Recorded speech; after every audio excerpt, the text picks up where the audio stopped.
Buenas tardes, el día de hoy vamos a hablar sobre la arquitectura de Louis Kahn. Louis Kahn es un arquitecto estadounidense del siglo XX, considerado uno de los maestros de la segunda generación de la arquitectura moderna, y sin duda introduce varios elementos que discutiremos más adelante, que son relevantes para entender los cambios, los giros que la arquitectura moderna comienza a sufrir en la segunda mitad del siglo XX. Cuando analizamos a Louis Kahn, nos vamos a enfocar en cuatro ideas fundamentales, retomando a un autor, que es un arquitecto también, Gyurgola.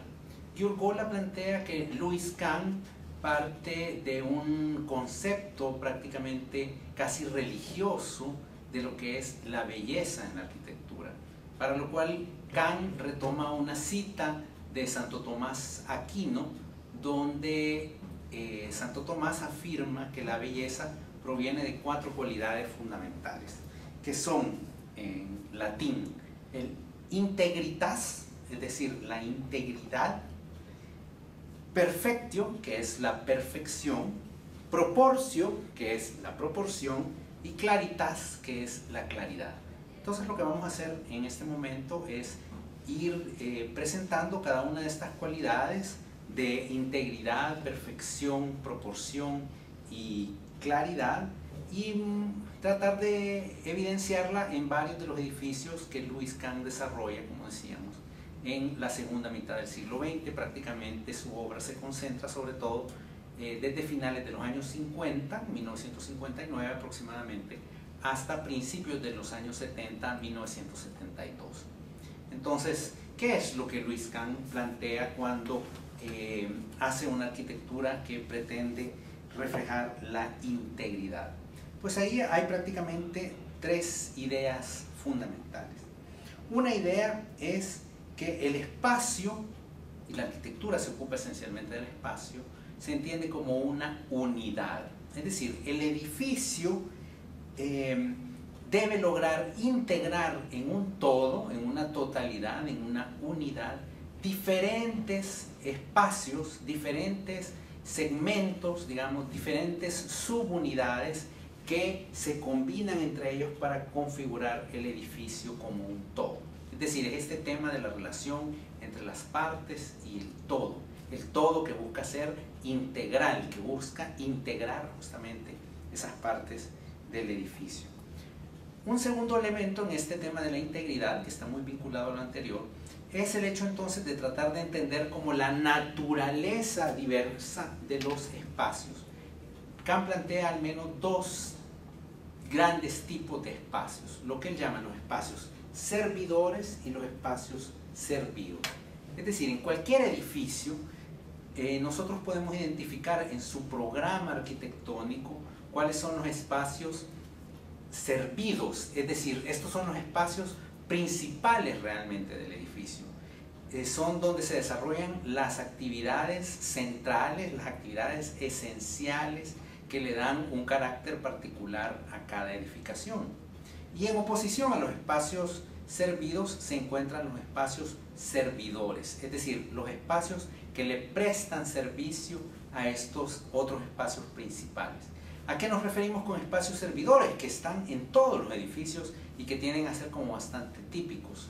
Son, por ejemplo, los espacios de circulación, son también los espacios de áreas de servicio, como pueden ser bodegajes, como pueden ser espacios de estacionamiento, como pueden ser espacios de mantenimiento, espacios para instalaciones. Son espacios de servicio. Ningún edificio se hace pensando en estos espacios, pero estos espacios son indispensables para que el edificio funcione.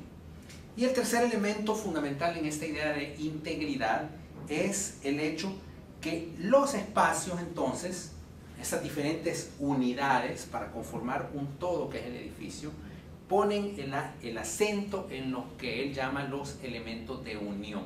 Es decir, cómo se unen los diferentes espacios entre sí.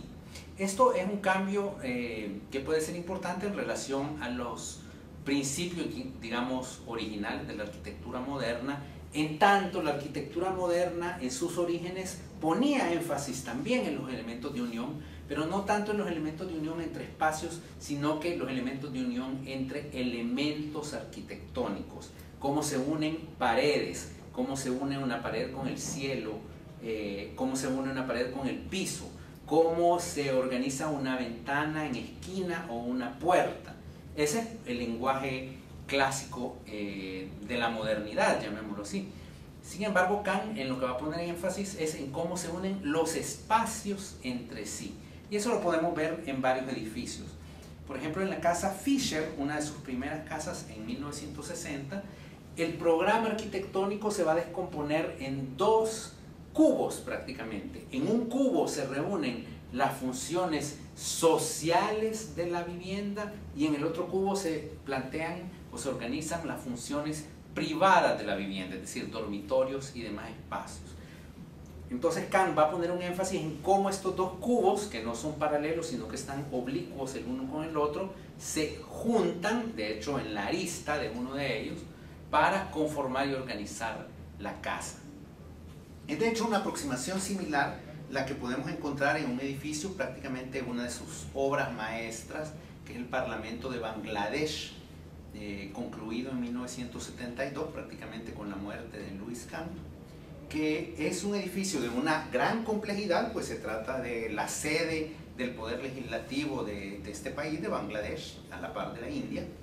Y este es un edificio donde se organiza todo alrededor del espacio servido fundamental del Parlamento, que es el salón de sesiones, la asamblea, donde sesionan los diputados, y alrededor de este octógono prácticamente que es la asamblea, se van disponiendo de una manera concéntrica los diferentes espacios que le dan servicio a los diputados y a la sede de la asamblea, como pueden ser las oficinas, como pueden ser los salones de reuniones de comisiones o grupos de trabajo, como es por ejemplo una mezquita o como es el salón de actos protocolarios. En esa planta, que es muy interesante entonces de analizar, podemos ver esa lógica de diferentes espacios que se integran en un solo edificio, de acuerdo a esa lógica, como decíamos, del principio de integridad, ¿verdad? O de integritas,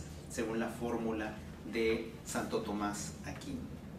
El segundo punto de la arquitectura de Kant que mencionábamos es el de la perfección. ¿Qué entiende Louis Kahn como perfección, como parte integral de la belleza? Pues son prácticamente dos puntos importantes.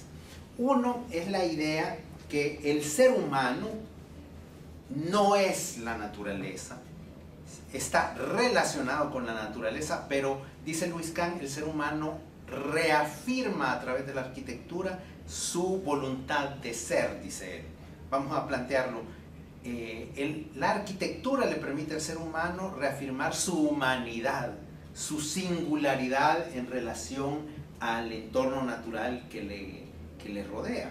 Y por lo tanto, la arquitectura debe de reflejar una aspiración de perfección de parte de los seres humanos. ¿Cómo se alcanza esa perfección? Pues fundamentalmente es a través de dos ideas.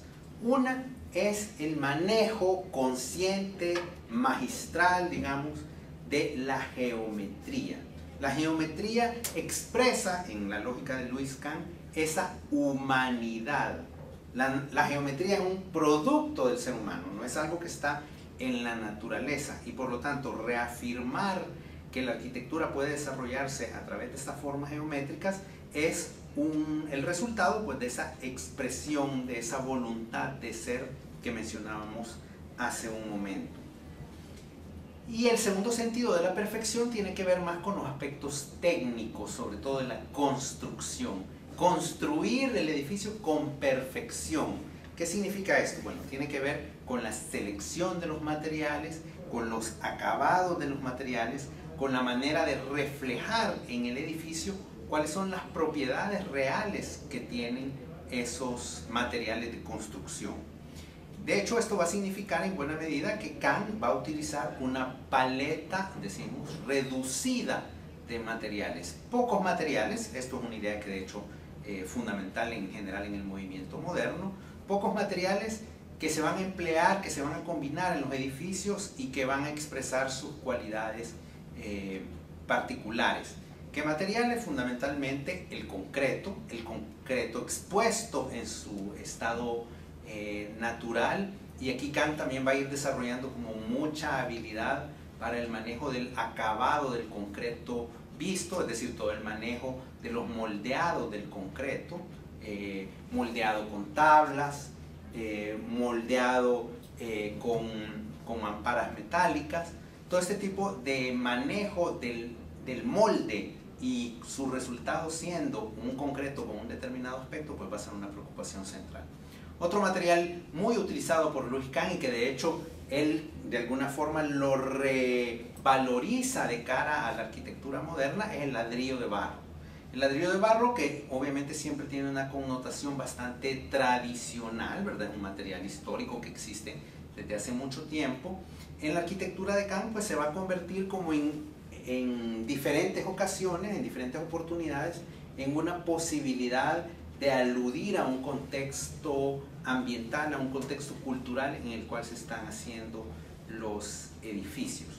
Tercer material utilizado también por Louis Kahn en combinación con los dos anteriores es la madera. Diferentes tipos de madera que se expone incluso en exteriores y que obviamente le baja, digamos, fuerza o brutalidad a un edificio que fundamentalmente está hecho de concreto. Al utilizar la madera, un material sin duda mucho más cálido, al igual que el ladrillo de barro, pues se logra obtener como una escala de edificación más amigable pues, con los usuarios, con las personas que van a estar ahí. Y el cuarto elemento utilizado, pues sin duda también es el vidrio, que se utiliza sobre todo, pues lógicamente en ventanas y otro tipo de cerramientos. Este manejo de la perfección lo podemos encontrar otra vez en todos los edificios de Kahn. Algunos son particularmente emblemáticos. Es muy valioso pues, ver y revisar en este caso el laboratorio Salk, este instituto de investigación también concluido en el año de 1959 en California, y que es de hecho una edificación pues, muy técnica. Se trata de laboratorios de investigación biológica, y donde Kahn plantea como dos de sus ideas clave, ¿verdad? Por un lado, esta de perfección que mencionábamos, cuando tenemos una disposición de edificios modulares construidos en base a concreto fundamentalmente, pero donde ese concreto se exhibe, como decíamos, en su estado natural, y por lo tanto trata de alcanzar el nivel máximo de perfección en términos que la ejecución de ese material pues sea lo más refinada posible. Y una segunda idea que en ese edificio se plantea es esa sensibilidad particular de Kahn hacia el sitio donde está trabajando. En este caso los laboratorios entonces se disponen en dos como hileras paralelas, al centro de las cuales hay un patio, y en ese patio pues recorre un emblemático, ¿verdad? Una imagen de estas muy reconocidas en la arquitectura, un canal de drenaje pues, de aguas que se proyecta hacia el horizonte, hacia una vista espectacular hacia el Océano Pacífico.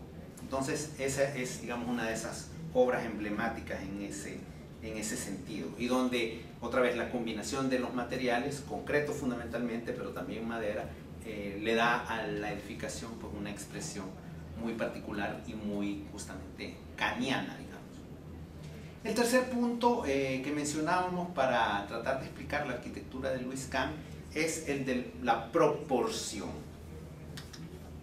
Pues este punto de la proporción definitivamente está vinculado a los puntos anteriores, pero sobre todo en el interés de reflejar la racionalidad del ser humano nuevamente. Es decir, así como la geometría expresaba ese ideal de perfección, esa voluntad de ser humana, la idea de proporción en Louis Kahn nos lleva a dos ideas que son muy importantes. Una es el manejo de las proporciones clásicas. Y aquí es donde empezamos a ver un Louis Kahn que después de todo es crítico de lo que había sido la visión de la arquitectura moderna hasta la segunda mitad del siglo XX. Es decir, es un arquitecto que conscientemente, lo escribe, lo explica, lo dice, va a retomar referentes históricos para su propia producción arquitectónica. Y en ese referente fundamental va a ser la proporción clásica. Ustedes recordarán que la arquitectura moderna se plantea en las primeras 2 décadas del siglo XX como una arquitectura que después de todo busca conscientemente ser ahistórica. Es decir, busca romper cualquier tipo de vinculación con las arquitecturas del pasado. Pero en este caso, Louis Kahn plantea que la arquitectura moderna ineludiblemente, de todas formas, puede y debe hacer algún tipo de referencia a las arquitecturas del pasado. No para reproducirlas, pero para tomar algunas de los principios fundamentales de estas arquitecturas históricas, notablemente la arquitectura clásica, las arquitecturas clásicas. Y el tema de la proporción justamente es uno de esos puentes, de esos vínculos que se pueden establecer entre arquitectura moderna, a la manera de Louis Kahn, y las arquitecturas históricas del pasado. Un segundo elemento, vuelve a traer a colación el tema de la geometría, es la integración entonces en el edificio, en ese edificio integral, como decíamos al principio, de formas geométricas puras. Es decir, el repertorio formal de Louis Kahn, por esa intencionalidad, digamos, de aludir a un ideal de perfección, de belleza, lo lleva a recuperar formas de, no solo de la tradición clásica, pero además de una tradición geométrica de mucha pureza. Es decir, la arquitectura de Kahn entonces se va a empezar a desarrollar a partir de módulos que son en planta cuadrados o en volumen cubos, cilindros, pirámides y otro tipo de prismas que se van a ir combinando. O en el caso, por ejemplo, de la ventanería, entonces vamos a tener cuadrados, rectángulos con proporciones áureas que van a irse perfilando pues en las diferentes fachadas de las edificaciones. Esto es un punto, de hecho, que plantea una de las rupturas principales y podríamos decir de los aportes fundamentales de la obra kahniana en el repertorio arquitectónico moderno.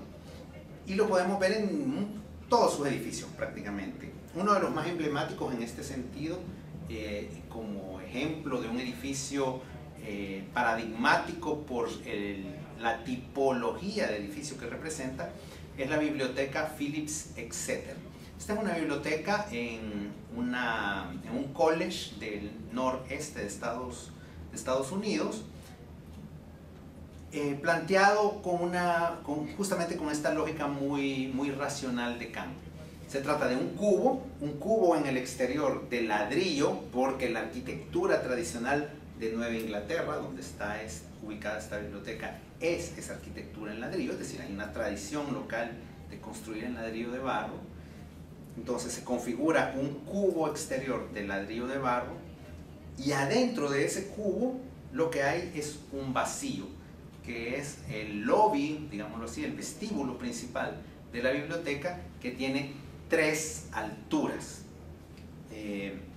Ese vacío, digamos, contenido dentro del cubo de ladrillo, además permite, ya lo discutiremos más adelante, introducir la luz dentro del edificio.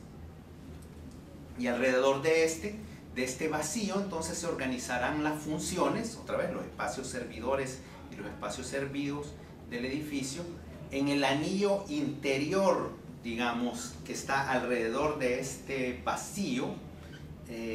Se organizarán entonces lo que son los depósitos de libros que obviamente deben estar relativamente protegidos de la luz directa y por lo tanto solo se iluminarán en este caso a través de este vacío de triple altura.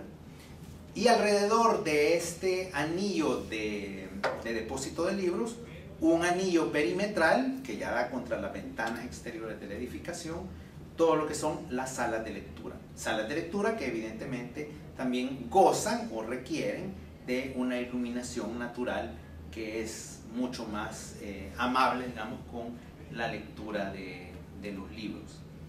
Entonces, un edificio como este refleja claramente esas preocupaciones, ese interés, ese gusto por el manejo geométrico, por el manejo de proporciones que Louis Kahn plantea, pues, en general en su arquitectura. El cuarto punto, digamos, de este planteamiento, de esta revisión de la arquitectura kahniana, es el de la claridad. ¿Qué entiende Louis Kahn por la claridad? Pues la entiende prácticamente de tres maneras complementarias y al mismo tiempo diversas, que nos interesa analizar como aportes también para la arquitectura moderna. En primer lugar, se trata de una claridad técnica. Claridad en el sentido de el edificio refleja honestamente cómo fue construido.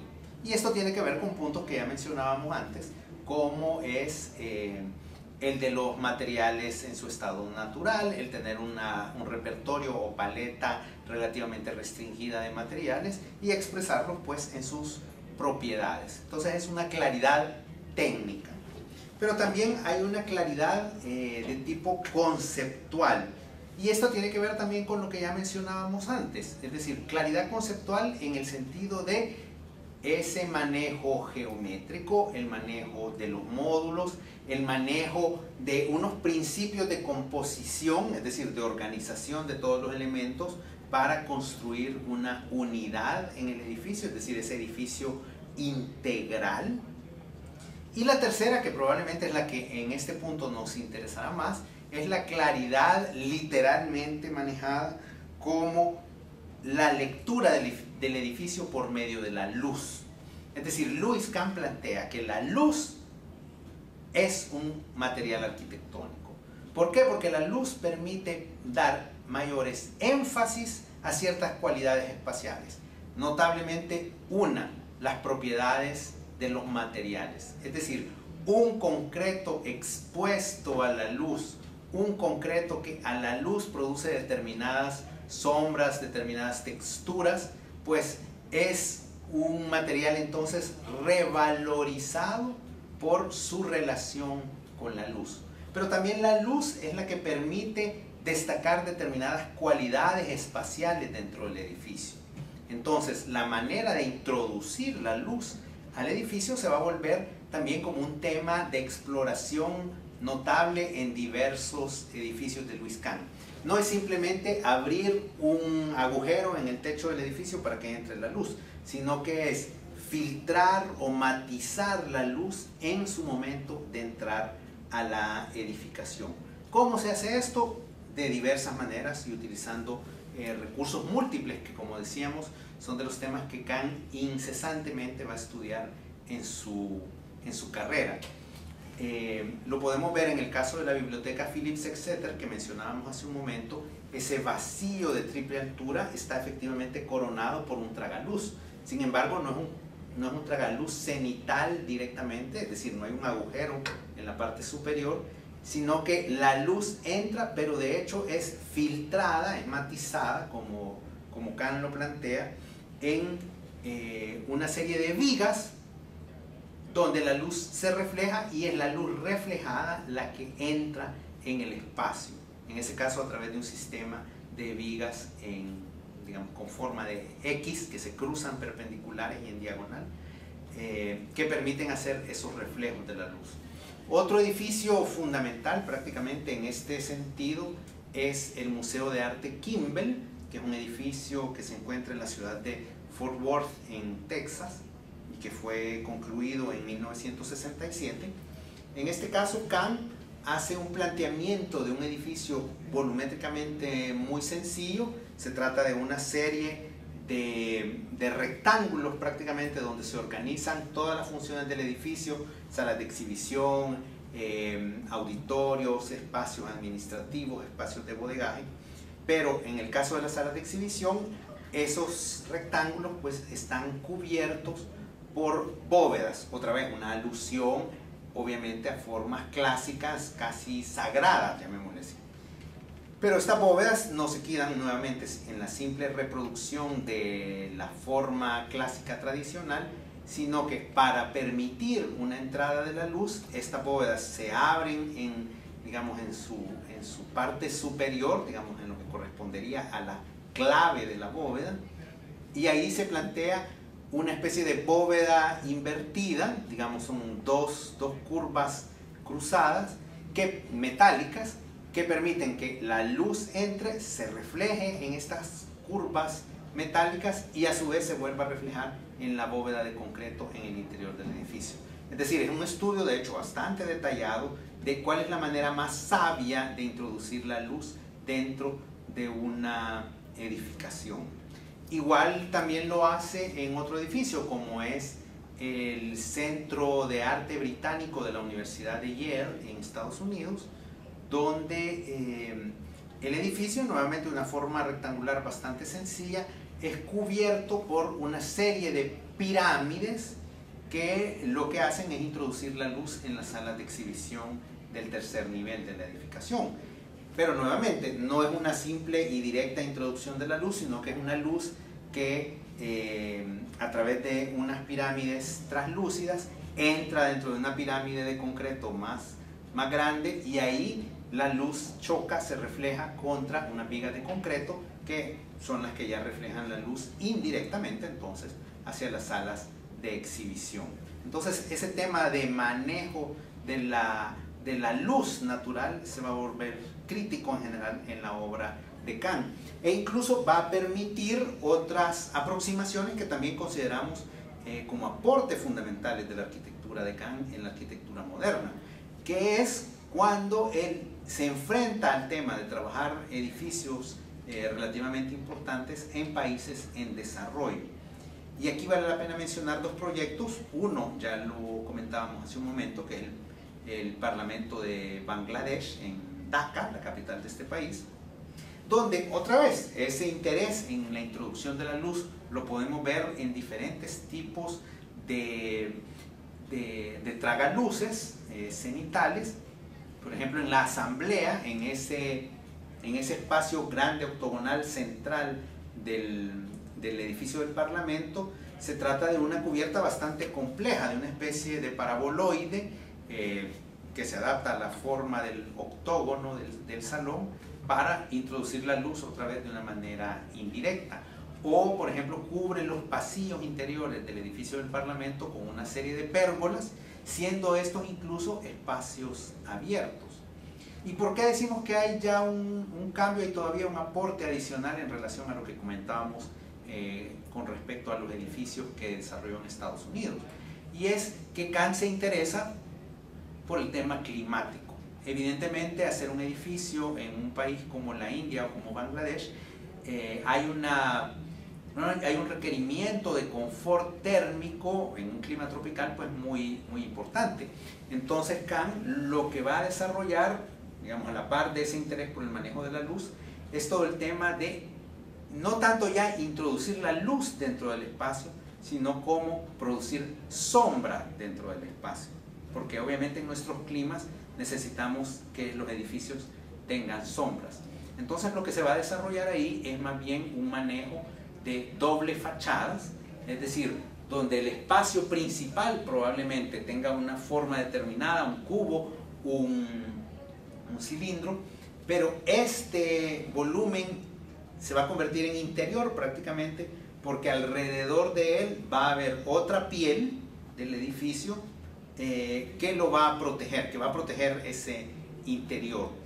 Kant alude a que eso de hecho es algo que se puede ver en la arquitectura tradicional. Nosotros cuando vemos, por ejemplo, un portal, un corredor, lo que estamos viendo ahí otra vez son dos planos en la fachada, ¿verdad? Un plano exterior que forma una columnata en un portal y un plano interior del edificio en sí mismo. Y la separación entre estos dos planos es lo que permite generar pues una sombra que vuelve vivible el espacio interior. Esto Kant también lo pone en práctica en otro edificio de mucho interés, que es la Escuela de Negocios de Ahmedabad en la India, que de hecho es su primer proyecto en un país en desarrollo, en 1963, y donde él expresa con muchísima claridad estos principios que hemos venido hablando. Por un lado, un programa arquitectónico que se descompone en una serie de edificios independientes que se vuelven a reunir gracias a determinados elementos de articulación, como pueden ser las circulaciones. Un edificio que trata los materiales nuevamente de una manera muy honesta. En este caso predomina sobre todo el ladrillo de barro, pero combinado con elementos de concreto, digamos, que le aportan ya otras cualidades plásticas y técnicas. Y luego ese interés por proteger el edificio en sí mismo de las condiciones del clima gracias a estos juegos de doble fachadas, elementos exteriores, vanos. Por ejemplo, vamos a tener ventanas que abren hacia un espacio ambiguo interior-exterior, donde a su vez hay otro vano, pero que ya no tiene ningún tipo de vidrio o de protección, sino que es un espacio abierto, pero que permite justamente entonces filtrar la luz y el calor hacia los espacios principales de la edificación. También lo podemos ver, hay un caso de un edificio que no logró ejecutarse, que era la Embajada de Estados Unidos en Angola, en la ciudad de Luanda, donde él además esta aproximación de doble fachada la utiliza en la cubierta del edificio, y entonces tenemos un planteamiento de un doble techo en una edificación, la cubierta, digamos, regular del edificio, y encima de esa cubierta una pérgola que obviamente le dará sombra a la cubierta principal para bajar la temperatura dentro de la edificación. Entonces esos comienzan a ser como aportes importantes que Louis Kahn hace. Entonces, recapitulando, estamos hablando de un arquitecto que desde un punto de vista muy racional de planteamiento de estos cuatro grandes principios de integridad, de perfección, de proporción y de claridad, hace una reinterpretación de la arquitectura moderna, no renunciando a la arquitectura moderna, sino que enriqueciéndola con un interés creciente en ir hacia la historia para recuperar ciertos principios o elementos que pueden mejorar la arquitectura moderna. Notablemente, como ya lo decíamos, el tema de las proporciones clásicas, el tema del manejo de formas geométricas puras y el tema de alusión a la arquitectura de un lugar especial. Es decir, la arquitectura renuncia entonces, en el caso de Louis Kahn, a ese paradigma de ser una única arquitectura para cualquier país en cualquier momento, y se vuelve más en un ejercicio de determinar cuáles son las condiciones particulares del lugar a los que la arquitectura debe responder. Para terminar, tal vez vale la pena plantear el impacto que la obra de Louis Kahn tiene en la arquitectura moderna. ¿Por qué creemos que es tan relevante? Ya los puntos de alguna manera los hemos mencionado, pero vale la pena hablar de un par de autores y otros arquitectos que también retoman la arquitectura de Louis Kahn tiempo después y que pueden ser relevantes para conocer, para estudiar. Vale la pena ahí mencionar un arquitecto, o dos arquitectos italianos, uno Carlo Scarpa, que retoma o aprende en Louis Kahn muchas de las ideas relacionadas con el manejo de la luz. Es decir, la luz como tema arquitectónico y las diferentes maneras en que el edificio puede acoger la luz para tener determinados énfasis, determinados puntos fuertes, digamos, que la luz va a valorizar, incluyendo obviamente las propiedades mismas de los materiales, como Kahn lo había hecho. Otro arquitecto italiano más reciente que también se ve muy influido por la obra de Kahn es Mario Botta. Mario Botta, muy interesado en el manejo de las formas geométricas puras, en el manejo de otra vez un repertorio relativamente limitado de materiales, que sin embargo, ¿verdad?, en esa riqueza geométrica, llamémosle así, y en ese manejo hábil de las proporciones, pues busca crear una expresión arquitectónica propia. En general podríamos decir que el denominado movimiento de la tendenza italiana, donde también está un arquitecto como Aldo Rossi, se ve muy influido por la obra kahniana a partir de los años 70, 80 e incluso 90. Se trata además justamente de una obra que en principio resalta nuevamente, para subrayar la idea, la importancia de la historia como matriz para el desarrollo de una arquitectura contemporánea y más adaptada al lugar. En todo esto sin duda tiene un papel importante el hecho que Louis Kahn a finales de los años 60, principios de los 70, elabora un proyecto que nunca se realizó para el Palacio de los Congresos de Venecia.